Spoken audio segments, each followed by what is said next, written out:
Oke, Assalamualaikum warahmatullahi wabarakatuh. Selamat pagi, salam sejahtera. Perkenalkan, Ibu Dian Sudentini, saya mengajar statistik. Materi untuk hari ini adalah tentang distribusi frekuensi.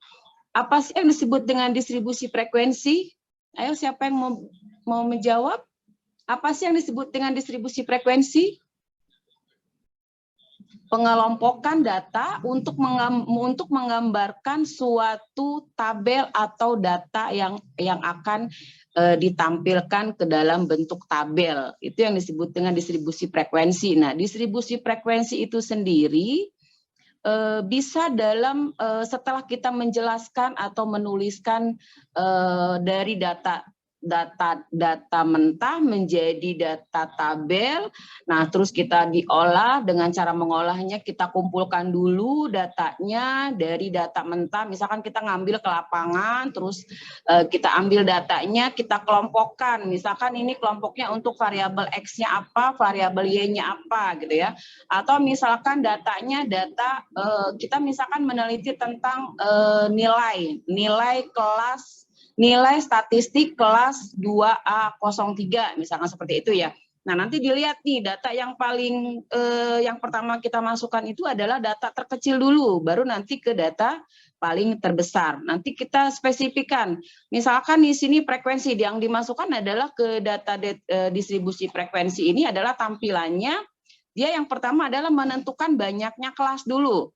Lalu menentukan lebar setiap kelas, interval kelas. Lalu kita baru menghitung frekuensi untuk setiap kelas. Nah, bentuknya adalah seperti ini. Nah, kita menggunakan bagaimana cara menentukan interval kelasnya gitu ya. Kita menggunakan rumus 1 ditambah 3,322 log N. N ini adalah untuk banyaknya data. Misalkan kalau banyaknya datanya 40 gitu ya, berarti datanya harus 40. Tidak boleh berbeda ketika kita mengambil data 40, ternyata yang kita masukkan 50, jadi 10-nya dari mana? Gitu ya. Oke. Nah, setelah kita masukkan datanya semuanya, baru kita mencari nih data paling terkecilnya seperti apa. Nah, untuk tampilannya kita sudah pernah menjelaskan ini juga ya, mungkin di SMA juga begitu, terus kemarin juga kita sudah menjelaskan juga gitu ya. Kalau misalkan datanya kita tulis secara beracak, boleh nggak Bu? Boleh, karena ketika kita mengambil data dari lapangan pasti tidak berurutan. Nah, boleh misalkan tidak berurutan, kita urutkan dari nilai terkecil sampai terendah, terkecil sampai tertinggi gitu. Kenapa seperti itu? Supaya kita mempermudah untuk pengambilan data gitu ya, untuk menghitungnya gitu ya. Ketika kita urutkan dari nilai terkecil sampai terendah, maka untuk memasukkan ke data yang harus kita tulis di dalam distribusi frekuensi, karena di sini ada yang namanya batas bawah dengan batas atas. Nah, batas bawah ini nilai yang akan kita masukkan dari nilai yang paling terkecil gitu ya. Kalau misalkan di sini saya punya data paling nilai terkecilnya adalah misalkan di atas 30 gitu ya. Misalkan 35 gitu ya. Nah, sementara di sini saya masukkan nilainya adalah 30. 30-nya ada nggak sih di sini? Oh, ternyata misalkan Bu tidak ada. Saya hanya memasukkan nilai misalkan di sini paling terkecil berapa? Ayo, siapa yang bisa menjawab yang paling terkecil di sini berapa nih? Kan di sini 75, 80, 58, 80, 86, 76, 75, 76, 72. Kira-kira Farhan, nilai paling terkecilnya berapa nih yang saya masukkan di dalam data ini? 34, Ibu. 34. Nah, paling terkecil itu kan 34. Kenapa saya masukkan di sini 30? Karena untuk mempermudah kita mencari interval kelas ya. Jadi batas kelas antara batas atas dengan batas bawah. Bu, apakah boleh kita masukkan misalkan 34 saja? Boleh. Gitu ya, itu terserah gitu. Yang jelas tidak boleh lebih dari angka 34. Ya, di sini berarti nilai paling terkecil 34.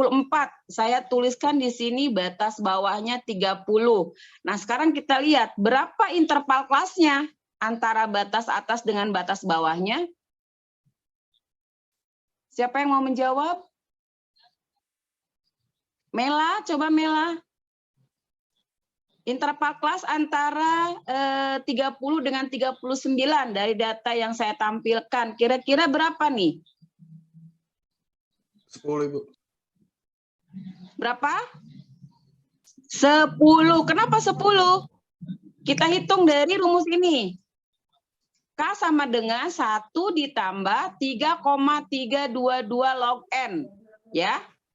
Jadi K-nya berapa nih? Jumlah datanya di sini berapa? 100 ya. Di sini 1, 2, 3, 4, 5, 6, 7, 8, 9, 10. 1, 2, 10, 20, 10, 20, 30, 40, 50, 70, 80, 90, 100. Nah, berarti di sini N-nya adalah 100. Ya, terus 1 ditambah 3,322 log 100 berapa nilainya? Coba dihitung. 1 ditambah 3,322 dikali logaritma 100. Kalau logaritma 100 itu nilainya berapa? 2 ya. 2 dikali 3, jadi kalau log 10 itu 1, log 100 itu 2. Berarti 3,322 dikali 2. Berapa hasilnya? 2 kali 3 berarti 6,7 ya? 6,7 atau 6,8? Halo? Nilainya adalah berapa? 10, 10, atau berapa? 8, apa 9, coba. 1 ditambah 3,322 dikali 2. Pirya, berapa pilihan hasilnya? Hasilnya 7,644, Bu. 7,644. 1 ditambah 3,322 kali 2 di berapa hasilnya? 7,644 kita bulatkan jadi berapa? Jadi 8 ya, 8. Tapi di sini ini seharusnya di sini 8 ya, tapi nggak apa-apa kita ambil aja berarti 9 atau 10 ya, bisa. Nah, karena dilihat dari data ini ya. Datanya ini kan 100, berarti kalau 100 batas bawahnya berarti di sini antara 30 sampai 39. Kalau kita hitung menggunakan rumus, seharusnya dia batas interval kelasnya adalah 8 karena 7,68 itu kita bulatkan menjadi 8. Kalau misalkan 7,42 berarti dibulatkan menjadi 7 karena ini nilainya adalah setelah koma lebih daripada 5, maka kita jumlahkan menjadi 1 jadi 8. Nah, tetapi ini itu untuk mencari rumus sebenarnya harusnya 8, tetapi ini dia mengambil 10 mungkin karena ini ingin mempermudah ya, nggak apa-apa. Kita buat menjadi batas bawahnya adalah interval kelas antara batas atas dengan batas bawah adalah selisihnya 10. Bagaimana cara menghitung 10? 30 dengan 39, perbedaannya berapa? Interval kelasnya jadi berapa dilihatnya? 10 ya, kita hitung dari 30, 31, 32, 33, 34, 35, 36, 37, 38, 39, berarti 10. Nah, kita lihat ke bawah, batas atas yang paling atas dengan batas bawah yang paling bawah. Nah, 30 dengan 40, 30 dengan 40 selisihnya berapa? Mela, selisihnya berapa? 30 dengan 40. 10, Bu. 10, berarti sama ya. Untuk batas atas dengan batas bawah dia mau ke atas, mau ke pinggir, mau ke bawah juga nilainya sama, 10 ya. Jadi di sini batas atas bisa kita menggunakan jika data di situ kan nomor, data, jumlah data ya, berarti di sini 30 sampai 39. Atau 40 sampai 49, 50 sampai 59, 60 sampai 69, 70 sampai 79, 80 sampai 89, lalu 90 sampai 99. Atau bisa kalian tulis dengan dibedakan antara batas atas dengan batas bawah. Batas bawah ini adalah nilai yang paling terkecilnya, batas atas adalah nilai paling terbesarnya. Nah, sekarang kita mencari frekuensi. Antara 30 dengan 39, berarti angkanya berapa saja? Tadi 30, ada nggak angka 30? Siapa nih? Muhammad Rizky, angka 30 ada nggak di data tabel saya? Nggak ada, Bu. Nggak ada, berarti Sampai paling lewat kecil ya. 34 ya. 30 nggak ada. Dimulai dari angka berapa? 34. Rizky? 34. 34. 34-nya ada berapa? 34-nya ada berapa? Ada 1, Bu. Ada berapa? Ada 1. Ada berapa?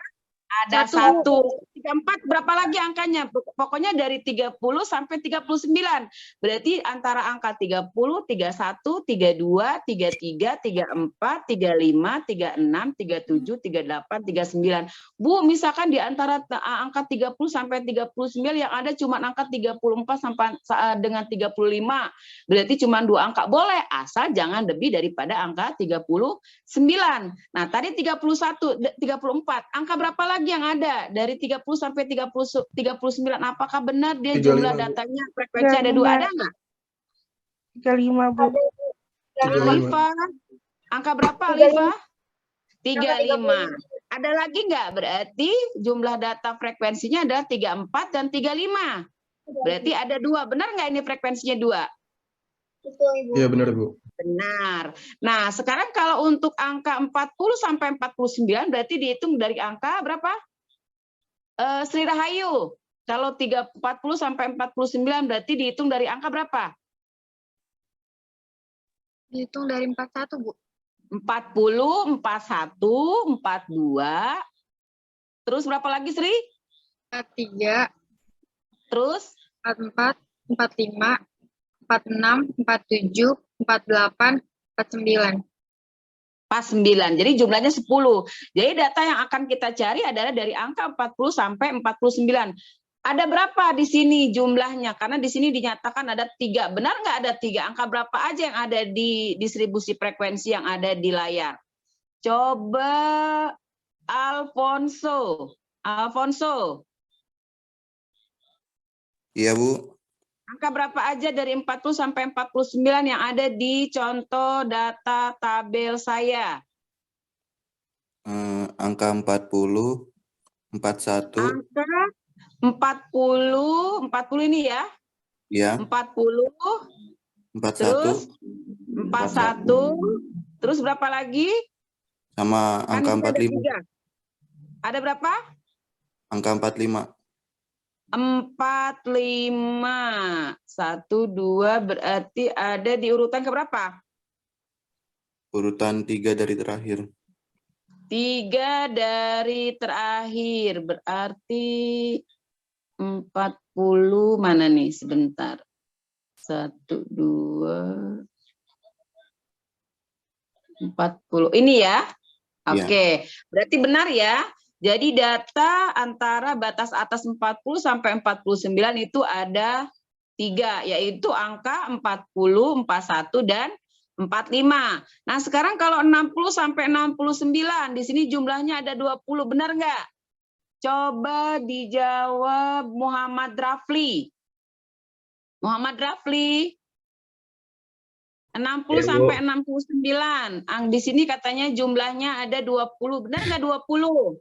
Dimulai dari angka berapa aja? Berarti dari 50, 51, 52, 53, 54, 55, 56 sampai 59. Oh, sorry 11 ya. Ini 11 ya. Jadi dia jumlahnya ini 11. Mana aja, Rafli? Dari 50, Bu. Ya, 50. Ada angka berapa aja? Dari urutan pertama nih, angka berapa nih? 59 ya? 58 ya? 1, 58. Lalu urutan yang kedua ada nggak? 50, Bu. Nggak, nih urutan yang kedua yang di layar. Coba kamu lihat di layar saya. Di sini yang pertama kan 58. Masuk ya ke antara 50 sampai 59. Yang Ya. kedua nggak ada. Lalu yang ketiga berapa? 58. Ya, 56. 58 sama berapa? 56, Bu. 56 nih untuk urutan ketiga, urutan keempatnya adalah 56. Jadi berapa tuh? 1, 2, 3, 4 ya. Ya, Lalu Bu. berapa lagi? 50. Urutan yang keempat, kelimanya. 60. 50. Ini enggak ada 60. 60 enggak ada nih. 50 ya yang ada ya? Ya, Bu. 50 berarti 5. Terus berapa lagi? Yang ketiga, yang 59, keurutan yang ke ini enggak ada. Selanjutnya ada 59. enggak? 59, Bu. 59, terus 52 ya. Iya, Terus Bu. 57. Oke, berapa lagi? 57 lagi, Bu. 57. Terus berapa lagi? 52.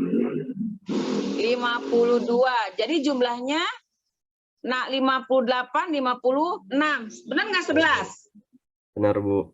Benar ya, jadi jumlahnya 11. Dan seterusnya ya, di sini berarti kalau 60 sampai 69 kita lihat benar nggak 20. Lalu dari 70 sampai 79 benar nggak 32. Nah, jika jumlah data yang ada di tabel saya ini 100, maka frekuensinya harus berapa? Ganis? Iya, Bu. Ganis? Iya, Bu. Kalau jumlah datanya itu 100 di dalam tabel ini, terus ketika dimasukkan ke frekuensi harus berapa?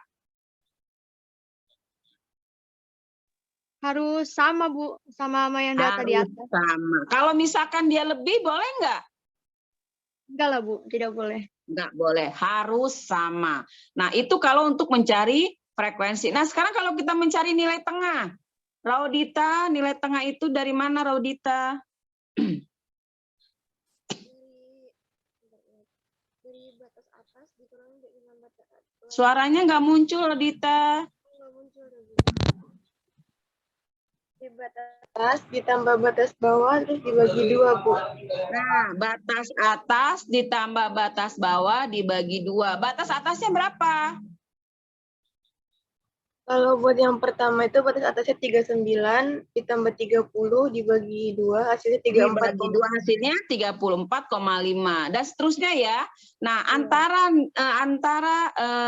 batas atas nilai tengah dengan batas bawahnya ya, nilai yang di atas dengan yang di bawah, ini perbedaannya 10 ya, sama berarti interval kelasnya semuanya adalah 10. Antara batas atas dengan batas bawah dan nilai tengah itu jumlahnya adalah 10. Jadi 34,5 ditambahkan 10 ya, 4,5 ditambahkan lagi 10. Jadi sebenarnya yang untuk mempermudah kalian mengerjakan nilai tengah itu langsung saja ketika urutan pertamanya misalkan 34,5 berarti tinggal dijumlahkan saja. Nanti dibuktikan benar enggak gitu kan. Ketika ditambahkan 10 kalau kemudian benar enggak nih jumlahnya sama gitu ya. Boleh dibuktikan 40 tambah 49 dibagi 2 kan jumlahnya adalah 44,5. Ayo, kalau 50 tambah 59 dibagi 2 jadi berapa yuk?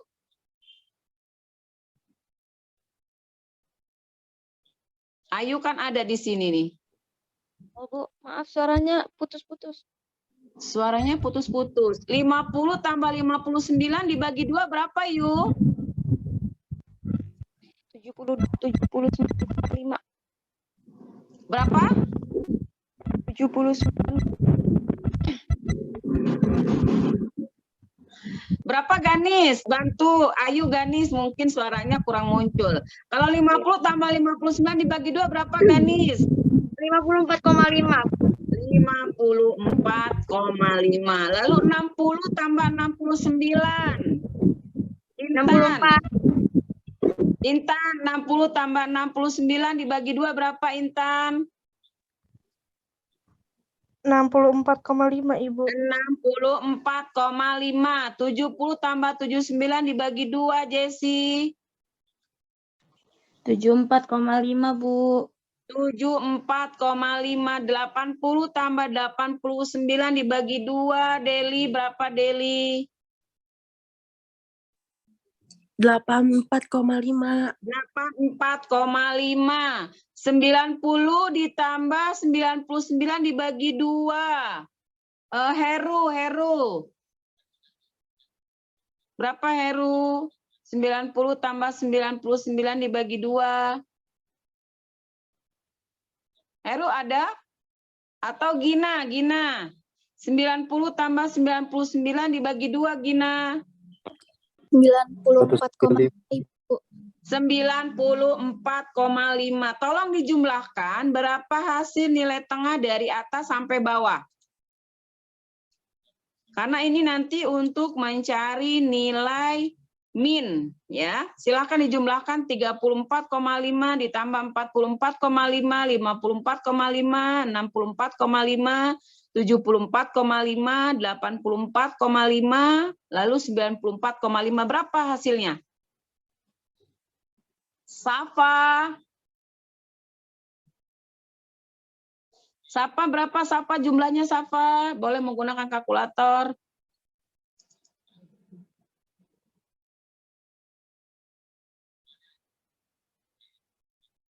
Halo, mana Safa kok nggak ada? Atau Bayu, berapa total nilai tengah antara 34,5 ditambah 44,5 ditambah 54,5 ditambah 64,5 ditambah 74,5 ditambah 84,5 ditambah 94,5. Totalnya berapa, Bayu? Bisa dibantu Tunggu Bayu? sebentar, Bu. Saya hitung dulu Iya. ya, Bu. Bentar. Oke. Ibu 451,5, Bu. 41,5 berarti berapa? 451, Bu. 451,5. 451,5. Nah, sekarang Bu, bagaimana Bu ketika kita mengambil data mentah yang tadinya memang tidak berurutan menjadi tabel yang berurutan. Nah, ini tabel yang berurutan ini disebut distribusi frekuensi.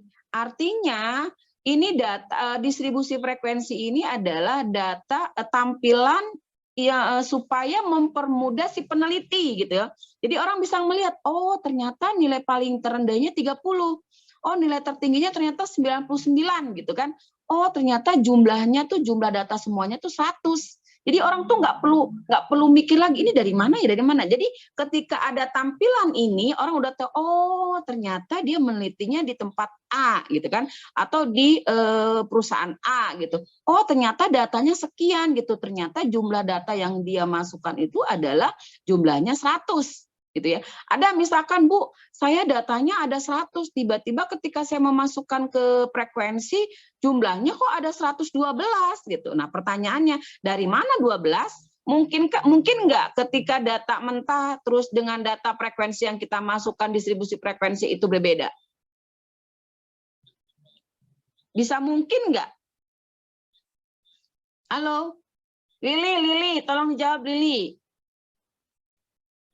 Iya, Bu. Bisa mungkin nggak ketika data mentah dengan data frekuensi yang akan kita masukkan ini berbeda? Nggak mungkin, Bu. Kan Nggak dicari mungkin. satu-satu. Nah, Karena harus kenapa? cari satu-satu. Kenapa? Karena harus dilihat satu-satu. Jadi datanya harus sesuai. Nah, ketika memang dia menjumlahkan di sini ada 102, padahal cuma 2 gitu. Bu, kok saya jumlahnya 102? Dari mana 2? Kemungkinan kamu menghitungnya atau mencari datanya satu-satu itu terlewatkan atau kelebihan gitu ya.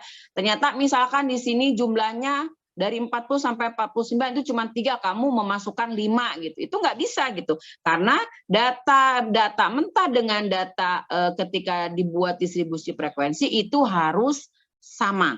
Tidak boleh berbeda. Oke. Nah, sekarang kalau sudah seperti ini, nah, karena yang namanya distribusi frekuensi itu dia bisa banyak tabelnya. Kenapa? Karena ini biasanya nyambung ke min, median, modus, simpangan baku, simpangan kuartil, persentil, desil, sampai keruncingan ya. Dan jadi sampai keruncingan relatifnya. Jadi kalau misalkan kita ketika saya memberikan soal dari data mentah, silakan kamu mencari data sebanyak 100 data gitu ya. Nah, terus kamu tulis di sini datanya sekian, terus baru kamu membuat tabel. Nah, ini data ini satu data tabel distribusi frekuensi itu bisa menjawab beberapa rumus gitu ya, sampai ke keruncingan relatif. Nah, untuk yang kedua ketika kita sudah memasukkan nilai tengah, batas bawah, batas atas, nilai tengah, frekuensi kumulatif, frekuensi relatif kumulatif gitu ya. Itu semuanya nanti ditambahkan. Nah, sekarang kalau sudah kita membuat tabel batas atas, batas bawah, nilai tengah, frekuensi, kita masuk ke frekuensi kumulatif. Nah, kalau frekuensi kumulatif itu rumusnya dari mana? Frekuensi kumulatif itu dari mana? Penjumlahan dari frekuensi awal dengan frekuensi berikutnya. Nah, misalkan di sini frekuensi awalnya adalah 2. Nah, untuk frekuensi kumulatif yang keduanya tinggal kamu tambahkan aja. 2 tambah 3 berapa? 5, 2 Ibu. tambah 3 berapa? 5. Meta. Untuk frekuensi kumulatif urutan ketiga, dari mana 16? Dari 2 tambah 3 tambah 11. 2 tambah 3 tambah 11, jumlahnya 16. Lalu 36. 36 Nova. 36 dari mana Nova? 16 ditambah 20. Ditambah 20. 16 tambah 20. Terus 20. jumlahnya adalah 36. Nah, sekarang kalau 68. 68 ini dari mana, Safa?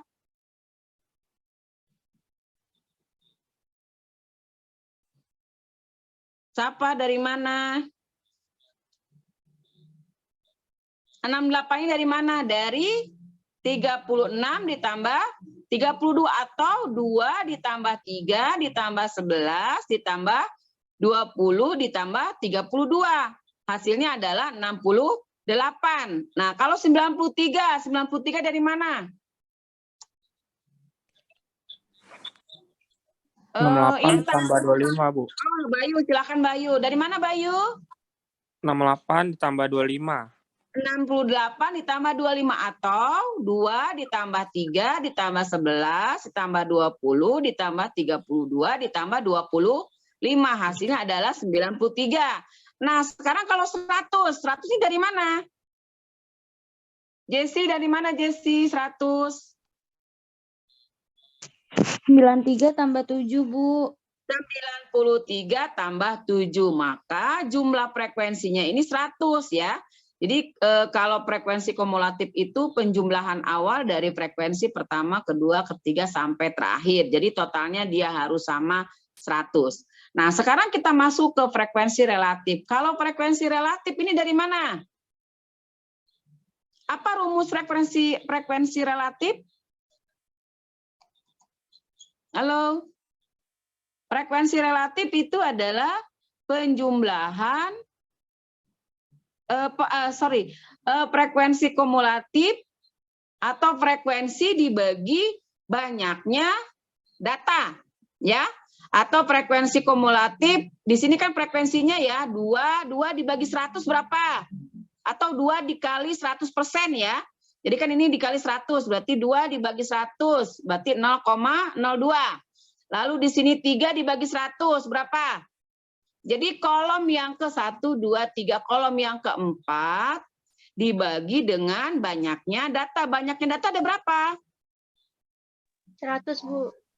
100, berarti 2 dibagi 100, benar nggak 0,02?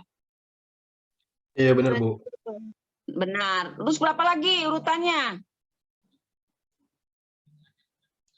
3, Bu. 3 dibagi? Kebagi 100 ya. Ya, 3 dibagi 100. Berapa? 0,03. 0,03. Lalu berapa lagi? 11 bagi 100. 11 dibagi 100 berapa? 0,11. 0,11. Selanjutnya berapa lagi? 20 bagi 100. 20 dibagi 100 berapa? 0,20, Bu. 0,20. Selanjutnya 32 bagi 100. 32 0,32. bagi 100 berapa? 0,32. Lalu berapa lagi? 25 bagi 100. 25 bagi 100 berapa? 0,25. 0,25. Lalu berapa lagi? 7 dibagi 100, 7 0,07. dibagi 100, jumlahnya 0,07. Berarti kita jumlahkan nih jumlah frekuensi relatifnya antara urutan pertama sampai terakhir. 1, 2, 3, 4, 5, 6, 7. Berapa totalnya? 0,02, 0,03, 0,11, 0,20, 0,32, 0,25, 0,07. Totalnya berapa? Benar nggak 1,0? Betul, Bu. Betul ya. Jadi jumlah frekuensi relatif ini nilainya sebenarnya sama. Dia 1 ya, 1,00 karena di sini dibagi dengan 100 atau dikali dengan 100% ya, 100%. Nah, ini yang disebut dengan tabel distribusi frekuensi.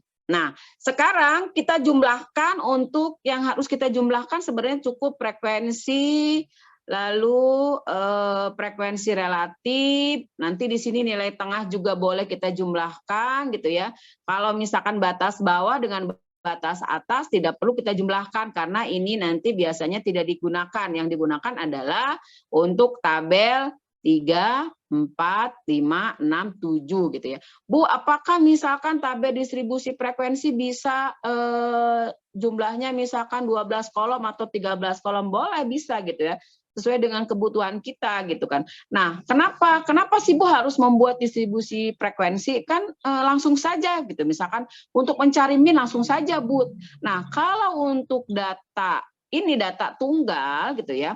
Karena apa? Ketika kita mengerjakan statistik untuk menghitung misalkan nilai min, karena nilai min juga dibagi 2. Ada yang namanya min data tunggal, ada yang namanya min data berkelompok. Nah, kalau min data tunggal itu biasanya dia hanya angka begini saja.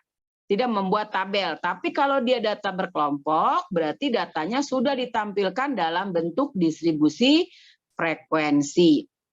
Nah, sekarang kita masuk ke tabel 1, 2, 3, 4, 5, 6, 7.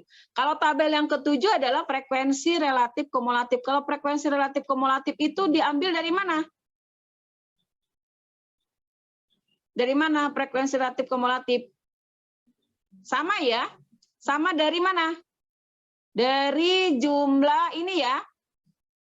Dari jumlah frekuensi kumulatif dikali dengan 100%. Atau masih tetap dibagi 100 ya. Jadi 2 dibagi 100 sama ya 0,02. Terus 5 dibagi 100 berapa? 0,05. 0,05. 16 dibagi 100 berapa? 0,16. 0,16. 36 dibagi 100 berapa? 0,36. 36. 68 dibagi 100 berapa? 0,68. 0,68. 93 dibagi 100 berapa? 0,93. 0,93. 100 dibagi 100 berapa? 1,0. Nah, perbedaan antara frekuensi relatif dengan frekuensi relatif kumulatif itu apa? Kalau frekuensi relatif, dia hasil dari perkalian antara jumlah frekuensi dikali atau dikali 100% atau dibagi 100. Tapi kalau frekuensi relatif kumulatif, kita menggunakan ini sama. Data frekuensi kumulatif dikali 100% atau data frekuensi kumulatif dibagi 100 ya. Jadi itu ya. Jadi kalau antara perbedaan frekuensi kumulatif dengan frekuensi relatif itu berbeda ya. Jadi frekuensi relatif dengan frekuensi relatif kumulatif. Kalau frekuensi relatif itu diambil dari hasil data frekuensi dibagi 100, tapi kalau frekuensi relatif kumulatif itu diambil dari frekuensi kumulatif dibagi 100. Sampai di sini ada pertanyaan? Nggak ada? Ada pertanyaan? Oke, sekarang kita masuk. Nah, kalau histogram ini adalah ketika kita sudah membuat tabel distribusi frekuensi. Nah, Bu, biar gampang Bu, ketika kita mengolah data, terus kita ingin menampilkan misalkan dalam bentuk grafik, boleh gitu ya. Kita menggunakan tabel dalam bentuk grafik. Grafiknya misalkan macam-macam. Ada grafik batang, ada grafik garis, ada grafik lingkaran ya, atau diagram batang ya, bisa disebut dengan diagram batang, diagram garis, diagram titik, diagram lingkaran. Nah, ini ya. Nah, bagaimana Bu cara kita membuat diagram batang atau histogram? Nah, data histogram ini kita bisa menggunakan yang disebut dengan koordinat kartesius. Nah, data yang kita ambil adalah untuk nilai garis X-nya ini adalah frekuensi gitu ya. Dan untuk Y-nya adalah nilai tengah. Nah, kalau misalkan di sini jumlah frekuensinya adalah antara di sini paling tertingginya itu berapa nilai frekuensinya? 32 ya? Iya, Ibu, 32. Frekuensi kita 32. Berarti paling tertinggi oke lah saya ambil itu 35 karena nanti ketika dimasukkan titik koordinatnya itu kelipatan 5 gitu ya. Boleh nggak Bu? Boleh, misalkan Bu sampai misalkan titiknya di sini saya sampai 40 boleh. Atau misalkan Bu saya dari 1 sampai 32 boleh gitu ya, silahkan. Tapi kalau untuk mempermudah supaya tabel diagram batangnya itu terlihat lebih bagus, saya memasukkan nilai kelipatan 5 dimulai dari titik 0, 5, 10, 15, 20, 25, 30, 35. Yang jelas data dari frekuensinya ini tidak kurang dari 32 gitu ya. Yang jelas dia lebih daripada 32 dan lebih daripada nilai 2 ya, atau kurang daripada 2. Saya dimulai dari angka 0. Nah, untuk nilai tengahnya, karena ini nilai tengahnya dilihat dari nilai paling terkecil, nilai paling terkecil berapa?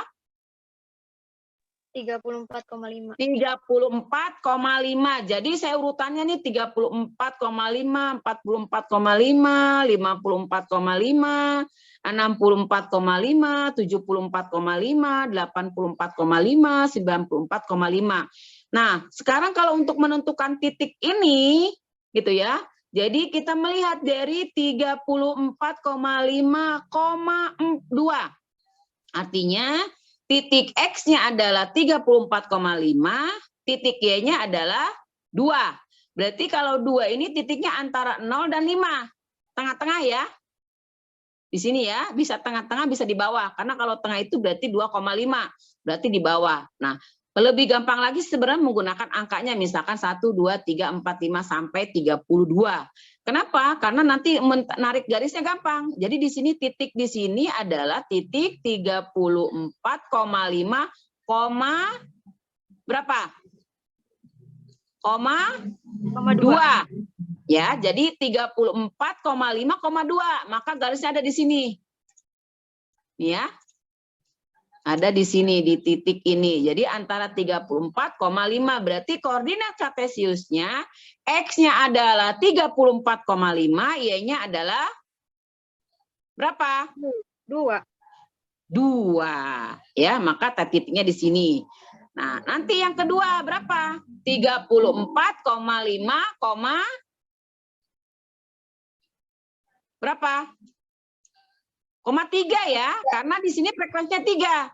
Berarti di sini titiknya 34,5,3. Garisnya seperti ini, grafiknya berarti naik. Lalu selanjutnya adalah 54,5. 54,5 titik Y-nya berapa? 11. 11. Berarti 34,5,11. Yang selanjutnya adalah berapa? 64,5, berapa? 20. 20. Berarti titiknya 64,5, maka frekuensinya adalah 20. Dia garisnya sama nih, sejajar. Oke. Selanjutnya berapa? 74,5, 32. berapa nih? 32. 32 ada titik mana? Antara 30 dan 35. Ya. Berarti di sini 32. Selanjutnya berapa? 84,5,25. 25. Oke. Lalu 94,5, berapa? 7. 7. 7. Nah, sekarang kita lihat hasil frekuensinya, hasil diagramnya, dia naik apa turun? Awalnya dia naik, ya. Lama-lama dia menurun. Gitu ya. Jadi grafiknya bisa kalian, Bu, kalau misalkan saya menggunakan diagram titik, boleh, nanti tinggal ditarik aja antara titik ini, titik dari 34,5,2 dengan 34,5, 7,10 ya di 11 ya. Nanti ditarik ini di sini, jadi grafiknya adalah dia menurun. Nah, kalau yang warna biru ini kenapa Bu? Boleh Bu, misalkan kalau misalkan saya gambarnya diarsir boleh. Atau misalkan gambarnya dia menggunakan warna boleh, karena untuk membedakan mana grafik untuk frekuensi dengan frekuensi relatif ya. Nah, ini yang disebut dengan diagram apa?